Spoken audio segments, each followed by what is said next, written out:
सो next हमारा topic है that is very very important topic is synthesis of peptides कि peptides को कैसे बनाया जा सकता है। There are basically 3 methods of synthesis. पहला मेथड है क्लासिकल। क्लासिकल मतलब पुराना, और इसका दूसरा नाम क्या है, इसको हम सोल्यूशन फेज सिंथेसिस भी कहते हैं। दूसरा है मॉडिफाइड क्लासिकल सिंथेसिस। मॉडिफाइड का मतलब कि वही सिंथेसिस है, हमने थोड़ा सा उसको मॉडिफाई किया है उसी की ही आगे next step. And third is modern synthesis जिसका नाम है सॉलिड फेज सिंथेसिस। सो पहले अब स्टार्ट करते हैं हम क्लासिकल पेप्टाइड सिंथेसिस। तो हम करने क्या लगे हैं, फॉर एग्जांपल हमारा टारगेट है कि हमने एक डाई पेप्टाइड बनाना है। तो हमने क्या किया, हमने ग्लाइसिन और एलानिन 2 अमाइनो एसिड को मिक्स किया, इनकी हुई कंडेंसेशन। अब देखो क्या चांसेस हैं, जो अमाइनो एसिड होते हैं एक ही अमाइनो एसिड में COH ग्रुप भी है और NH2 ग्रुप भी है। तो ये भी हो सकता है कि 2 ग्लाइसिन आपस में कंडेंस होके ये डाइपेप्टाइड बना दे जिसमें दोनों अमाइनो एसिड सेम है, या दोनों एलानिन मिलके बना दें, या एक ग्लाइसिन और एक एलानिन इस तरह से है कि जो ग्लाइसिन होएगी ना, इसका जो N टर्मिनल है यानी कि NH2 ग्रुप फ्री होएगा, दैट मीन्स कि इसका COH ग्रुप इन्वॉल्व होएगा, और एलानिन में वाइस वर्सा, यानी दैट मीन्स इसका कौन सा ग्रुप इन्वॉल्व होएगा, NH2 और COH ग्रुप फ्री होएगा। उल्टा भी हो सकता है कि एलानिन और ग्लाइसिन, राइट। तो ये हमने शो की हुई है क्लासिकल पेप्टाइड सिंथेसिस। अब एक चीज है, हम बनाना तो कुछ और चाहते हैं। लेट्स से कि हम चाहते हैं कि ग्लाइसिन एलानिन बने, यानी कि लेफ्ट हैंड साइड पे जो N टर्मिनल अमाइनो एसिड वो ग्लाइसिन का और C टर्मिनल एलानिन का, बट चांसेस हैं कि और भी साइड प्रोडक्ट बनेंगे। तो इससे क्या होएगा कि जो हमारे प्रोडक्ट की यील्ड है वो काफ़ी कम हो जाती है। अब क्लासिकल कंडेंसेशन में हमें नज़र आ रहा है कि जो मेन प्राइमरी स्टेप है वो है कि कंडेंसेशन होना, और जो कंडेंसेशन रिएक्शन है itself this is a endothermic reaction. Endothermic reaction क्या होते हैं, जिनमें हमें एनर्जी देनी पड़ती है, यानी कि वो अपने आप they are not spontaneous. Now इसको थोड़ा सा चेयर अप करने के लिए, इसको स्पीड अप करने के लिए हम क्या करते हैं, we activate COH group. That means in technical terms हम COH ग्रुप को किसी और ग्रुप में कन्वर्ट कर देते हैं। दैट मीन्स हम OH पार्ट को रिमूव करके, जैसे हमने Cl यानी कि एसिड का हमने एसिड क्लोराइड बना दिया, राइट। अब हमने क्या किया, लेट से हमने एलानिन अमाइनो एसिड लिया, उस एलानिन अमाइनो एसिड के जो COH पार्ट था उसको हमने एक्टिवेट कर दिया by converting it into a acid chloride. फिर हमने ली ग्लाइसिन। अब हमारी एक्सपेक्टेशन क्या है, एक्सपेक्टेशन है that we want alanine and glycine, और एक्चुअल में क्या होता है कि दैट एलानिन ग्लाइसिन बन रही है, एलानिन एलानिन बन रही है। दैट मीन्स एक्चुअल में काफ़ी सारे और साइड प्रोडक्ट्स भी बन जाते हैं। अब इसका मतलब क्या है, इट मीन्स कि हमें कुछ और स्टेप्स इसमें करने पड़ेंगे, because formation of side product it always decreases yield. तो हमने कुछ सोल्यूशन निकाला। हमने क्या किया, पहला स्टेप है कि हम अमाइनो ग्रुप को प्रोटेक्ट कर देते हैं और फिर हम COH ग्रुप को एक्टिवेट करें। आई रिपीट, पहले हम क्या कर रहे थे कि COH ग्रुप को एक्टिवेट कर रहे थे by converting it into another group which is acid chloride. फिर उसके बाद हम आपस में रिएक्ट करवाते थे। बट अब हम इसका क्या कर रहे हैं कि सबसे पहले हम अमाइनो ग्रुप को प्रोटेक्ट कर रहे हैं। ये आपने पढ़ा होगा use of protecting groups. Protecting group का मतलब होता है कि जिस भी ग्रुप को आपने प्रोटेक्ट करना है, जैसे हमने NH2 ग्रुप को प्रोटेक्ट करना है तो हम इसको किसी मॉलिक्यूल के साथ रिएक्ट करवा के NH2 को किसी और ग्रुप में कन्वर्ट कर देते हैं, सो दैट जो भी नेक्स्ट रिएजेंट हम ऐड करने लगे हैं वो इस पे अटैक ना कर पाए। क्योंकि वो जो रिएजेंट डालोगे हो सकता है वो NH2 पे तो रिएक्ट कर जाए, बट जो हमने उसके साथ ग्रुप अटैच करके उसको मॉडिफाई कर दिया है उसके साथ वो रिएक्ट नहीं करेगा। This is the main purpose of NH2, this is the main purpose of using protective group. तो पहला काम क्या है, अमाइनो ग्रुप को प्रोटेक्ट करो, फिर जाके COH ग्रुप को एक्टिवेट करो। दैट मीन्स कि इसको कन्वर्ट करो इनटू एन एसिड क्लोराइड। हाँ जी, अब हम बात करते हैं सबसे पहले what is a protective group. तो प्रोटेक्टिव ग्रुप क्या होता है, protective group is a group which otherwise makes a reactive group unreactive. जैसे हमने बोला, फॉर एग्जाम्पल सपोज करो NH2 ग्रुप हाईली रिएक्टिव है, कि जो भी मैं रिएजेंट डालने जा रही हूँ, लेट्स से मैं कोई एक्स रिएजेंट डालने जा रही हूँ, तो ये हमारा अमाइनो एसिड है, ठीक है। अमाइनो एसिड की आपको पता है एक तरफ NH2 ग्रुप होता है, एक तरफ COH ग्रुप है। सो लेट्स से कि मैं एक्स ऐड करने लगी हूँ, एक्स फटाफट से NH2 के साथ रिएक्ट कर जाता है और कोई साइड प्रोडक्ट देता है। अब इस चीज को मैं रोकना चाहती हूँ, so what I will do, I will use a protective group which will make this highly reactive NH2 group, यानी कि ये रिएक्टिव ग्रुप को अनरिएक्टिव ग्रुप में कन्वर्ट कर देगा, सो दैट ये जो फर्दर मॉलिक्यूल्स के साथ रिएक्ट ना करे और साइड प्रोडक्ट ना दे। Now what are the qualities of a protective group. अब जिस NH2 यानी कि NH2 ग्रुप को जिस मॉलिक्यूल के साथ मैं रिएक्ट करवाने जा रही हूँ, जिसको हम कहते हैं प्रोटेक्टिव ग्रुप, उसकी क्या क्वालिटीज हैं। पहली बात, ये ऐसा मॉलिक्यूल होना चाहिए जो कि इजी टू इंट्रोड्यूस हो, यानी कि इसको ऐड करने का स्टेप इजी हो। दूसरी चीज, जब ये इस ग्रुप के साथ अटैच हो गया है तो वो जो भी कम्प्लेक्स बन रहा है दैट शुड बी स्टेबल। और तीसरी चीज, क्योंकि फिर एंड में हमने उस प्रोटेक्टिव ग्रुप को बाहर निकाल देना है, जैसे it should be easy to introduce, similarly it should be easy to remove, यानी कि इसके आने का रास्ता भी इजी होना चाहिए और इसके जाने का रास्ता भी इजी होना चाहिए। क्योंकि आफ्टर ऑल जब हमने एक स्टेज आनी है जिसमें हमने अपने डाईपेप्टाइड को प्योर डाईपेप्टाइड बनाना है, तो वो जो भी हमने साइड मॉलिक्यूल रिएक्ट करवाए थे, प्रोटेक्टिव ग्रुप रिएक्ट करवाए थे, तो वो हमने बाहर निकालने होते हैं। So it should be easily removable under mild condition, leaving the newly formed peptide bond intact. So next है जी कि जब आपने अमाइनो ग्रुप को प्रोटेक्ट करना है तो हम क्या क्या यूज कर सकते हैं। एक तो ये ग्रुप है which is benzyl oxycarbonyl, this is benzyl group C6H5CH2, इसको हम कहते हैं benzyl. Oxy refers to oxygen, carbonyl refers to carbonyl and this is chloride. तो हम इसको यूज करेंगे। ये किस कैटेगरी के अंडर है, अमाइनो एसिड की कैटेगरी के अंदर, और स्पेशली क्योंकि हम अमाइनो ग्रुप को प्रोटेक्ट करने लगे हैं, तो ये जो कंपाउंड आप यूज करोगे ये किसके साथ अटैच होएगा, जो भी आप अमाइनो एसिड लोगे ये कार्बोक्सिल ग्रुप के साथ अटैच नहीं होएगा, ये क्योंकि इसकी प्रोटेक्शन के लिए, जैसे वो सिक्योरिटी गार्ड होते हैं ना, बस इसने इसके साथ चिपक जाना है। तो ये हो गया अटैच। और अटैच होने के बाद ये जो कम्प्लेक्स बना, क्योंकि इसमें से HCl निकल जाएगा, तो बाकी क्या बचा, benzyl oxycarbonyl amino acid. Second thing, ये कंपाउंड नहीं है तो आप ये भी यूज कर सकते हो, टर्शरी ब्यूटॉक्सी कार्बोनाइल, इसका भी पर्पस सेम है। ये भी कहाँ पे अटैच होगा, जहाँ पे नाइट्रोजन, जहाँ पे अमाइनो ग्रुप है तो ये वहां पे अटैच हो जाएगा, और इसको शॉर्ट में हम कहते हैं BOC, butoxy carbonyl amino acid. Butoxy carbonyl is BOC। Now what about carboxyl protecting group, जिस तरह से प्रोटेक्शन NH2 को चाहिए उसी तरह से प्रोटेक्शन कार्बोक्सिल ग्रुप को भी चाहिए। तो उसके लिए हम क्या यूज कर सकते हैं कि जो भी आपका अमाइनो एसिड है, अब हम इसकी प्रोटेक्शन की बात कर रहे हैं, that means this part will be converted into some another group. तो आप क्या करो, आपको बेसिकली एक अल्कोहल चाहिए, या तो एलिफेटिक ले लो, या फिर आप एलिफेटिक भी नहीं है तो आप बेंजीन रिंग के साथ अटैच, इसको हम एरोमेटिक नहीं कह सकते, this is not aromatic alcohol. Aromatic alcohol तो बेसिकली फिनोल हो जाती है ना। सो या तो आप एलिफेटिक अल्कोहल मिथेनॉल ले लो और you can take benzyl alcohol. अब होएगा क्या, अल्कोहल किसके साथ रिएक्ट करेगी, एसिड के साथ, और क्या बन जाएगा, एस्टर। तो जब हमने बेंजाइल ग्रुप यूज किया तो ये बेंजाइल एस्टर है, जब हमने मिथाइल अल्कोहल यूज की तो ये मिथाइल एस्टर है। सो ये जो पूरा पेज है, अगर मैं इसकी आउटपुट की बात करूं तो इस पूरे इस टॉपिक में हमने क्या देखा है कि अमाइनो एसिड को प्रोटेक्ट करने के लिए 2 वैरायटी अवेलेबल हैं, और कार्बोक्सिल ग्रुप को प्रोटेक्ट करने के लिए भी 2 वैरायटी अवेलेबल हैं, but they belong to the same category, both are alcohol. हाँ जी, नेक्स्ट अब हम बात करते हैं। सो ये पिक्चर शो कर रही है, ये पिक्चर शो कर रही है कि हम कार्बोक्सिल ग्रुप को कैसे एक्टिवेट कर सकते हैं। Like it can be converted into acid chloride. अभी हमने प्रोटेक्शन की बात की थी, अब इसका नेक्स्ट स्टेप है कि कार्बोक्सिल ग्रुप को एक्टिवेट कैसे करते हैं, जिसमें हमने कहा था कि कार्बोक्सिल ग्रुप को किसी और फॉर्म में कन्वर्ट करना है।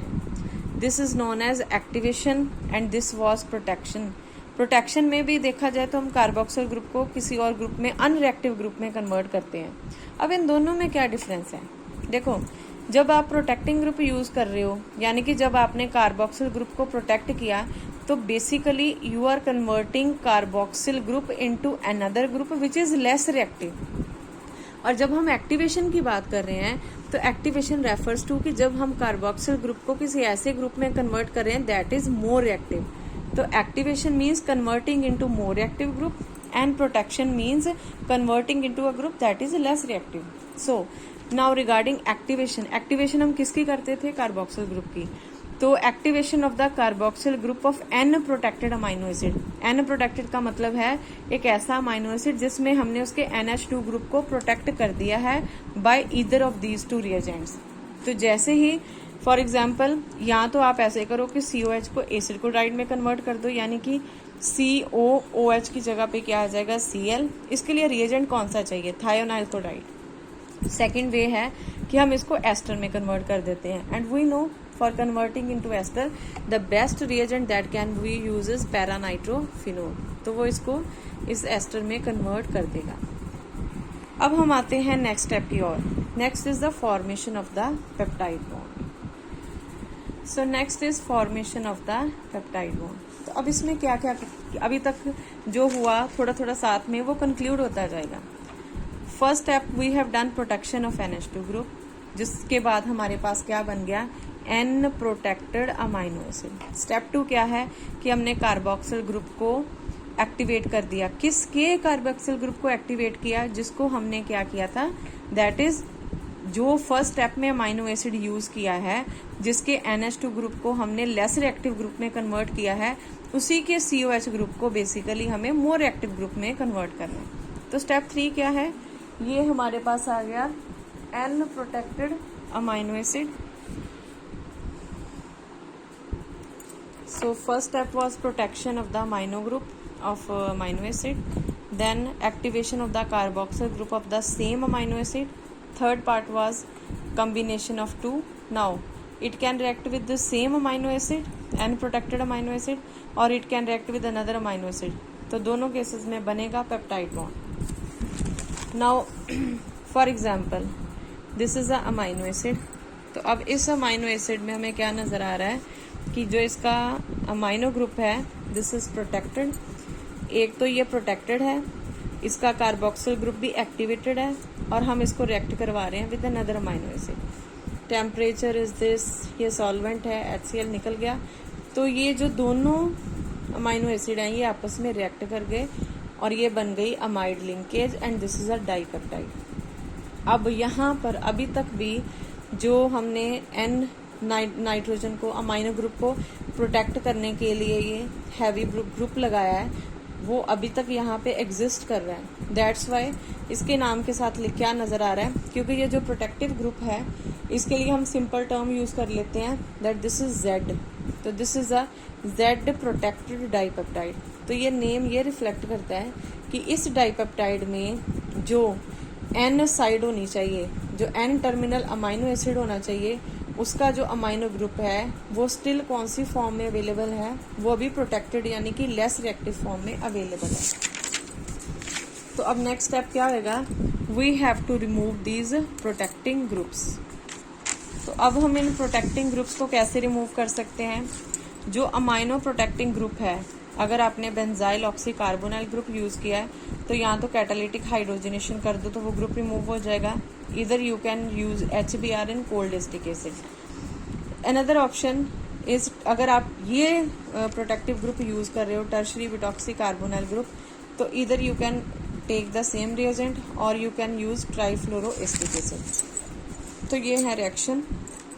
इन रिएक्शन में हमें ये नज़र आ रहा है कि ये जो प्रोटेक्टिव ग्रुप हैं, जब हमने ये रिएजेंट यूज़ किए तो पहले तो बीच में अनस्टेबल ये हमारा पेप्टाइड बनेगा, फिर उसके बाद इसमें से कार्बन डाइऑक्साइड यहाँ से निकल जाएगा और ये हो जाएगा N टर्मिनल पार्ट और ये है C terminal part. So removal of the protective group ultimately leads to the formation of dipeptide. Earlier it was a Z protected dipeptide. इसी तरह से टर्शरी ब्यूटॉक्सी का है। हाँ जी। सो कार्बोक्सिल प्रोटेक्टिव ग्रुप को रिमूव करने के लिए व्हाट वी हैव डन,